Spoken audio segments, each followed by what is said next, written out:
बकरी ईद हा सण 27 मे 2026 रोजी साजरा होत असून जनावरांच्या वाहतुकीसाठी प्रमाणपत्र घेणं बंधनकारक असल्याचं निवासी उपजिल्हाधिकारी अभिजित पाटील यांनी स्पष्ट केलं।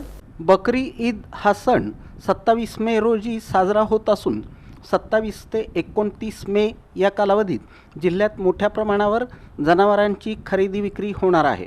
यासाठी बाजार भरवण्यात येणार असून जनावरांच्या वाहतुकीसाठी प्रमाणपत्र घेणं बंधनकारक असल्याचं निवासी उपजिल्हाधिकारी अभिजित पाटील यांनी सांगितलं।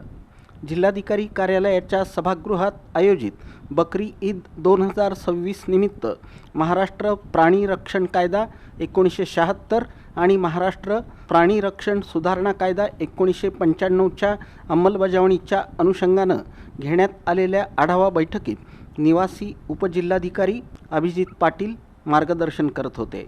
यावेळी राज्य अल्पसंख्याक आयोगाचे सदस्य वसीम बुरहान, जिल्हा उपायुक्त पशुसंवर्धन व दुग्ध व्यवसाय डॉक्टर अनिल तांबे, जिल्हा नियोजन अधिकारी दिलीप पवार, पोलीस उपायुक्त डॉक्टर अश्विनी पाटील, उपप्रादेशिक परिवहन अधिकारी आतिक मुल्लाणी, पालिकेचे मंडई नियंत्रण अधिकारी तपन डंके, पशुसंवर्धनचे डॉक्टर DA गिड्डे, सामाजिक संघटनेचे प्रतिनिधी हबीब नदाफ, हाजी कुरेशी, इस्माईल पठाण यांची उपस्थिती होती।